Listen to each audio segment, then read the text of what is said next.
오늘 함께 나눌 말씀의 제목은 늦은 유월절입니다. 지금 이스라엘 백성들이 어디 있냐면 시내 광야에 있어요.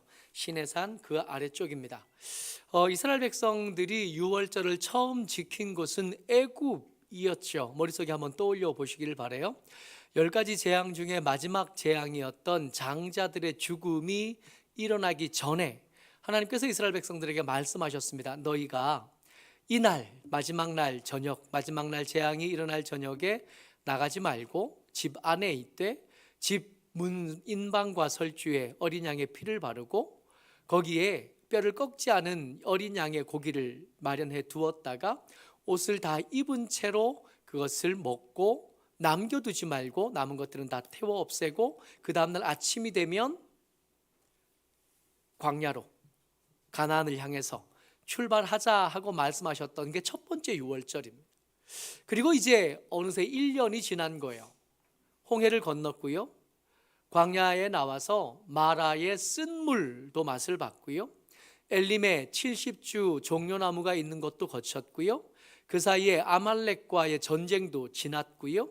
그리고 시나산에 도착해서 하나님을 하나님으로 섬기겠다고, 우리가 하나님의 백성이 되고 하나님 안에서 그렇게 하나님의 백성으로 하나님의 제사장 나라로 살겠다 하는 계약도 언약식도 하고 하나님의 백성으로 사는 법을 배우기 위해서 성막을 얻고 그 성막을 짓고 그리고 그 성막을 봉헌하는 일까지 다 마친 겁니다.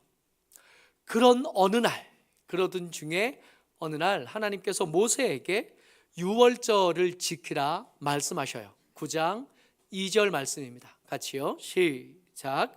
이스라엘 자손에게 유월절을 그 정한 기일에 지키게 하라.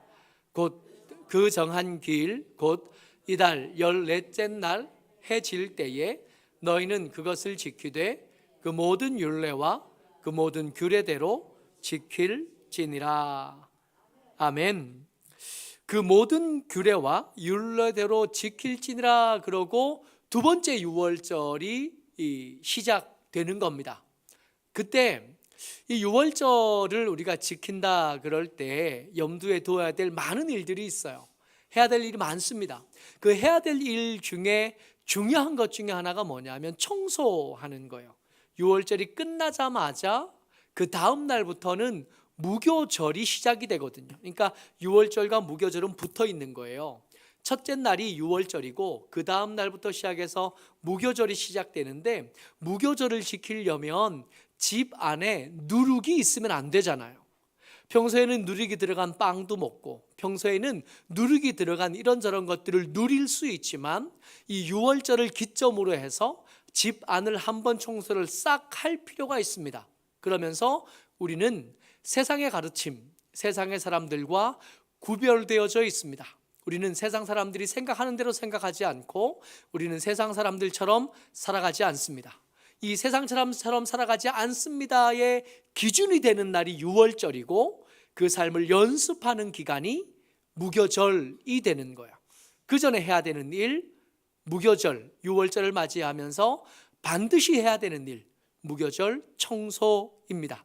출애굽기 12장 15절 말씀이요. 같이 읽죠. 시작. 너희는 이래 동안 무교병을 먹을지니 그 첫날에 누룩을 너희 집에서 제하라. 무릇 첫날부터 7째 날까지 유교병을 먹는 자는 이스라엘에서 끊어지리라. 아멘. 바쁜 거예요. 이게 바쁘다라고 제가 말씀을 드리는 이유가 뭐냐 하면 지금 우리가 읽고 있는 민수기 성경의 처음부터 시작해서 지금까지 언제부터 언제 때 얘기냐 하면 2월 1일부터 1월 14일까지 얘기해요. 출애굽한 해를 1년으로 삼은 겁니다. 그 해가 첫 해고 1년이 다 지나갔고 두 번째 해 첫날이 시작되는 그때 무슨 일이 있었냐 하면 성막을 그때 다 지은 거예요. 1년 동안 3개월쯤 걸어서 시내산까지 도착한 거고요. 시내산에 도착해서 한 9개월, 9달 지나는 동안 수많은 일들이 있었잖아요. 송아지 만들었지. 모세가 시내산에 올라가서 40일 동안 머무던 일들이 두 번이나 있었잖아요. 80일, 그리고 성막을 만드는 일, 송아지를 섬겼던 사람들이 죽임을 당하고 씻김을 받았던 일들, 그 일들 다 지나면서 성막을 만들어서 봉헌하는 일들이 2월 1월 1일부터 시작해서 1월 14일까지 있었던 겁니다. 성막이 완성됐고요. 성막이 완성되고 나서 그 완성되는 날 각 지파의 지휘관들이 고르반 헌물을 드렸잖아요. 소 12마리와 지붕 있는 수레 6대를 드린 거, 그 이야기 우리가 나눴었는데 그 1월 1일 날 드린 거예요. 그리고 12일 동안 성막의 봉헌식이 있었죠. 지파들마다 지휘관들이 똑같은 제물을 드렸다 하는 이야기를 12번 반복하던 이야기, 그게 1월 1일부터 시작해서 12일 동안 있었던 일입니다. 그리고 그 사이에 민수기에는 등장하지 않지만 레위기에 보면 제사장들의 위임식이 있었고요, 제사장들이 첫 번째 제사 드리던 이야기도 그 14일 안쪽에 있었던 일인 겁니다. 그리고 청소까지 해야 되는 거예요. 14일 동안 많은 일들이 있었고, 그 14일 동안 있었던 일들 중에 아주 충격적인 사건 하나가 있었는데, 그 사건이 뭐냐 하면 그 첫 번째 제사 때 제사장들의 위임식과 그 첫 번째 제사 때 나답과 아비후가 여호와께서 명하지 않은 다른 불을 들이다가 불타 죽었던 일들. 제단에 첫 번째 불을 붙인 건 사람이 아니라 하나님이시거든요.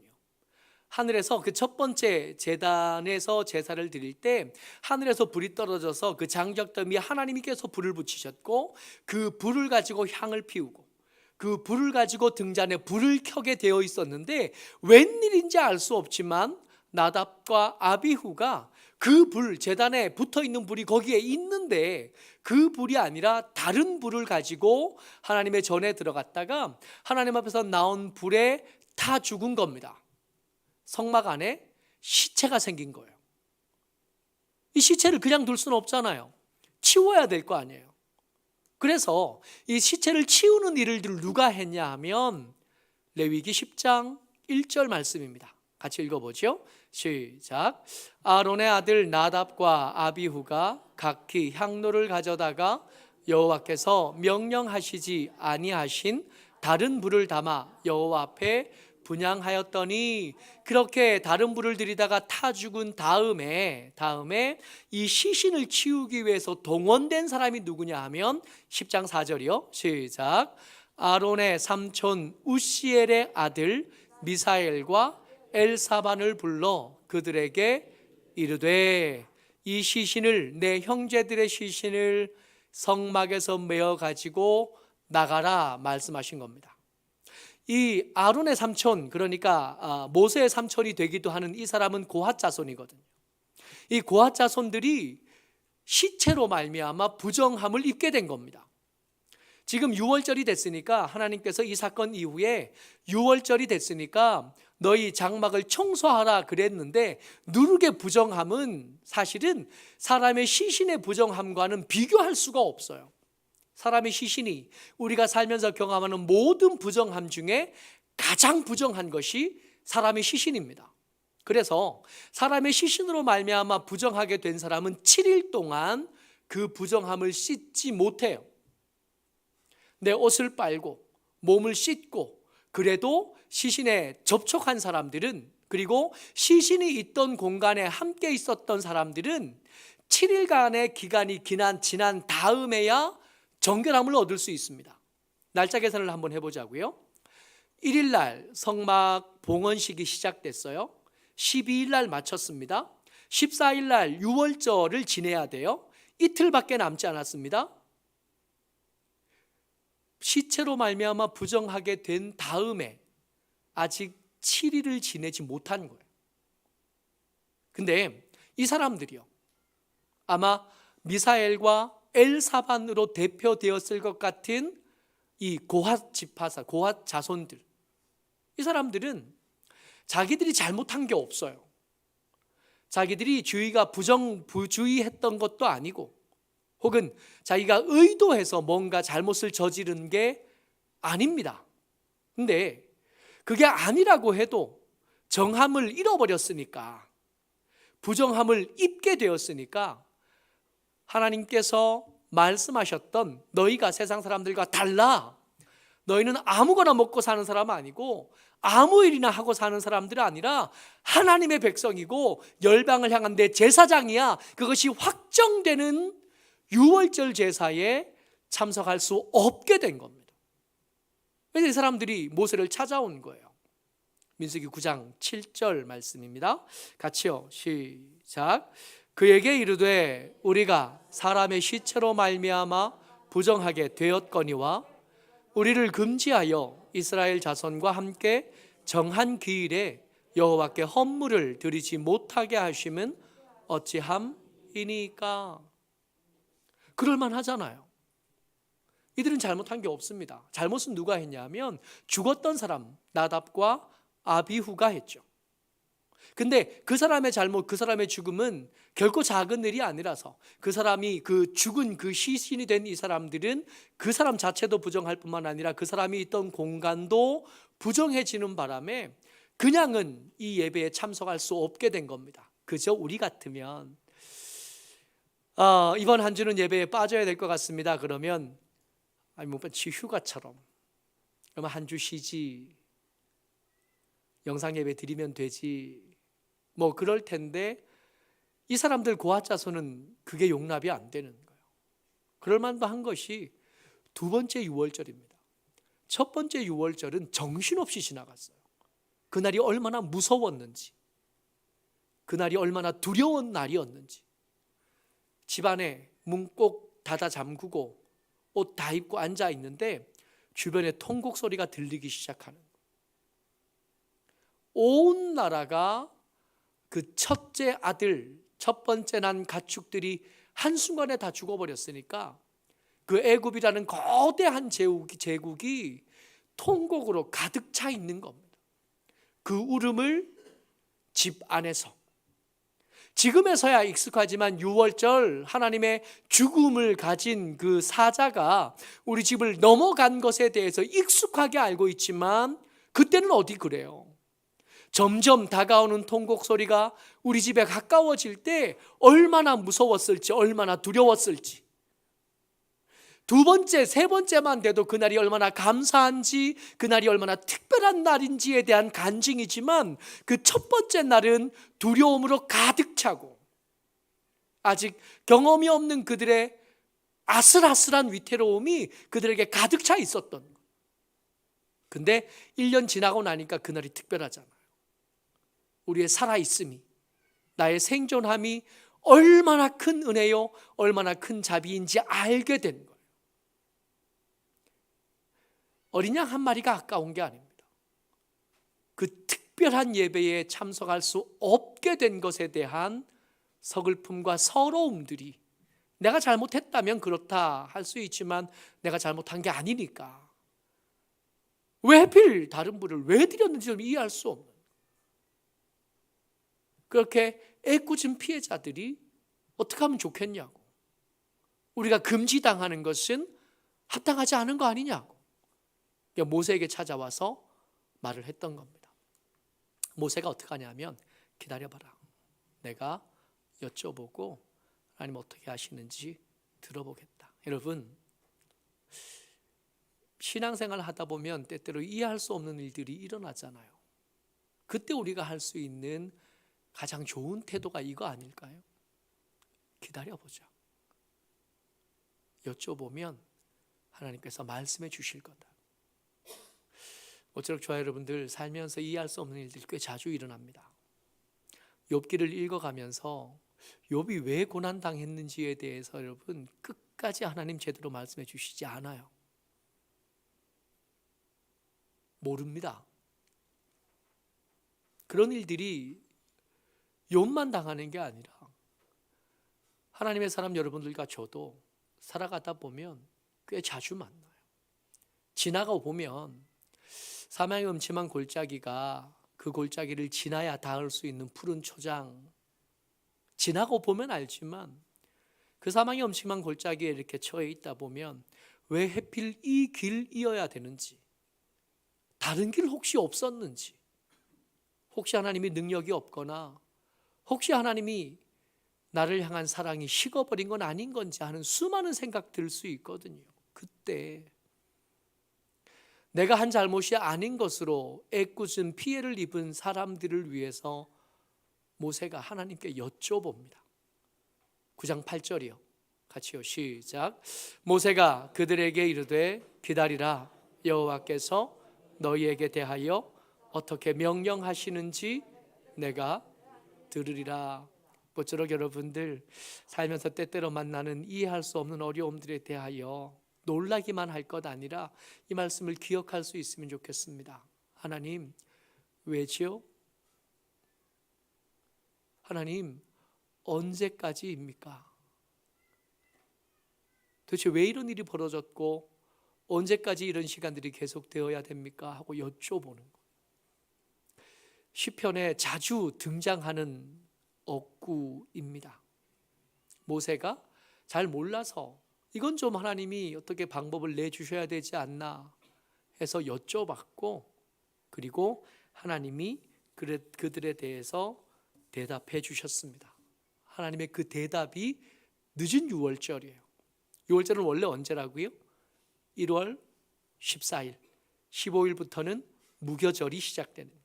원래 1월 14일 날 지켜야 되는데 그날 제대로 지키지 않는 사람은 이스라엘 백성이 아니다, 엄격하게 말씀하셨었는데, 이 들어주어야 될 사정들이 생기니까 그것에 대해서 묻는 모세에게 대하여 하나님께서 말씀하신 겁니다. 오늘 읽었던 말씀인데요, 10절 말씀입니다. 같이요. 시작. 이스라엘 자손에게 말하여 이르라. 너희나 너희 후손 중에 시체로 말미암아 부정하게 되든지 먼 여행 중에 있다 할지라도 다 여호와 앞에 마땅히 유월절을 지키되. 잠깐만요. 처음에 질문의 내용은 뭐였죠?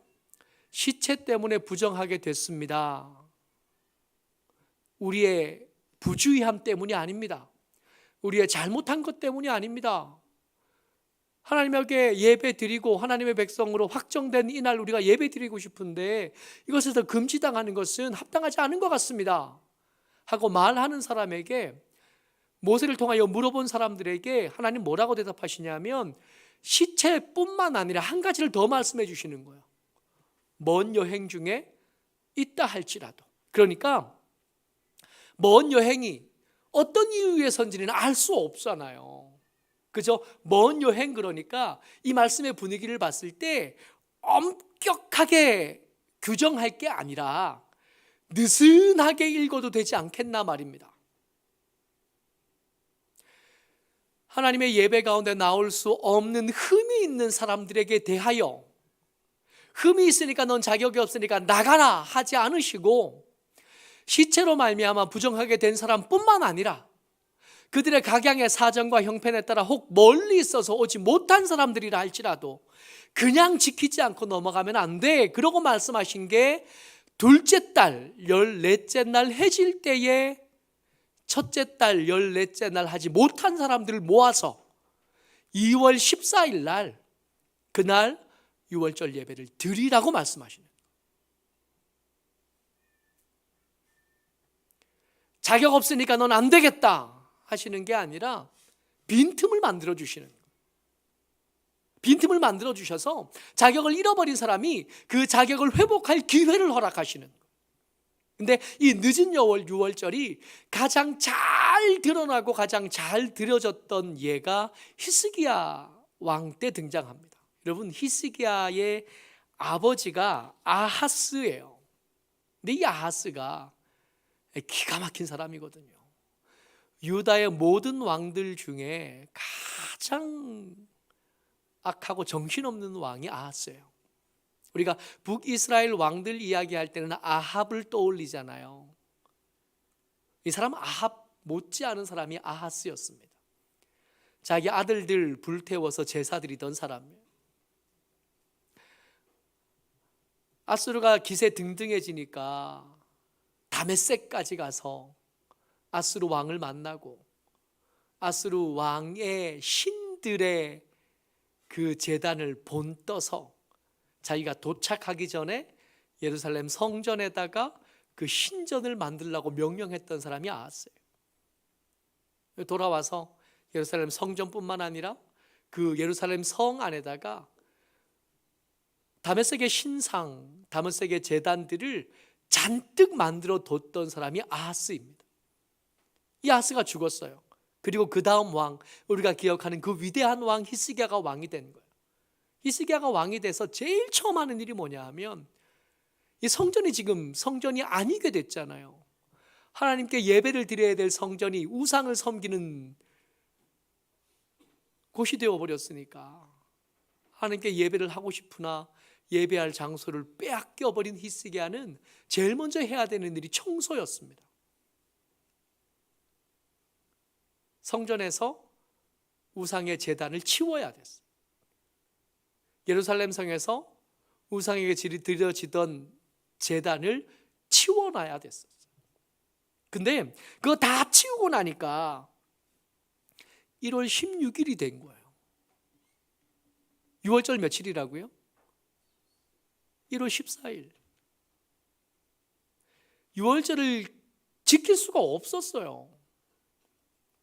14일 날 6월절을 드려야 되는데 아무리 청소를 빨리 해도 14일이 안 끝나는 겁니다. 정신없이 한다고 했는데 대충 할 수 있는 일은 아니니까 그렇게 억지로라도 마치고 보니까 벌써 1월 16일이 됐어요. 6월절이 지나버린 거예요. 그래서 히스기야 왕이 이왕 늦은 거, 하나님께서 말씀하셨던 것처럼 늦은 6월절로 지키자. 이왕 늦은 거 시간이 좀 더 생겼으니까 히스기야가 왕이 됐을 때쯤엔 북이스라엘은 아수르에게 멸망하고 난 다음이거든요. 북쪽 사람들, 그 나라가 망하고 남아있는 유민들에게까지 사신을 보냅니다. 오라고. 2월 14일까지 오라고. 이미 제대로 지켜야 되는 6월절은 지나갔지만 하나님께서 처음 6월절, 두 번째 6월절에 말씀하셨던 늦은 6월절이 있으니까 자격을 잃어버린 너희들, 자격을 잃어버린 우리, 누가 더 낫다 못하다 말할 것도 없게 되어버렸으니까 늦은 6월절이라도 지키자. 그 사람들을 불러요. 많이 왔어요. 많이 와서 7일 동안 6월절을 하나님 앞에서 먹고 무교절을 지키고 나니까 그 하나님의 은혜가 얼마나 만족하고 좋은지, 야 우리 이대로 돌아갈 것이 아니라 한 번 더 하자. 그리고 다시 예배를 시작해서 7일 동안 한 번 더 예배를 드립니다. 그리고 그 14일간의 예배가 끝나고 나니까 성경이 그들의 늦은 6월절에 대해서 뭐라고 기록하시냐면 역대하 30장 26절 27절까지 같이 한번 읽어보죠. 시작. 예루살렘에 큰 기쁨이 있었으니 이스라엘 왕 다윗의 아들 솔로몬 때로부터 이러한 기쁨이 예루살렘에 없었더라. 그때의 제사장들과 레위 사람들이 일어나서 백성을 위하여 축복하였으니 그 소리가 하늘에 들리고 그 기도가 여호와의 거룩한 처소 하늘에 이르렀더라. 아멘. 다윗 이후로 솔로몬 때로부터 그때까지 가장 아름다웠던 6월절은 늦은 6월절이었습니다. 그때 그 6월절 날 감격함으로 예배드리던 그 사람들에게 축복했던 제사장들의 기도가 하늘에 있던 하나님의 처소에까지 이르렀다고 성경은 기록하시는 거예요. 상처가 많은 사람들이고 실패한 인생으로 잘못 살았던 사람들인데 그 사람들을 향해서 하나님께서 기회를 허락하신 거예요. 떠나갈 사람들을 위한 틈이 아니라 돌아올 사람들을 위한 틈이요. 그 엄격한 하나님께서 당신의 절기에 틈을 만들어 주신 겁니다. 1월 14일 날 혹시 이런저런 사정과 형편 때문에 못했거든 포기하지 말고 2월 14일 날 하라고.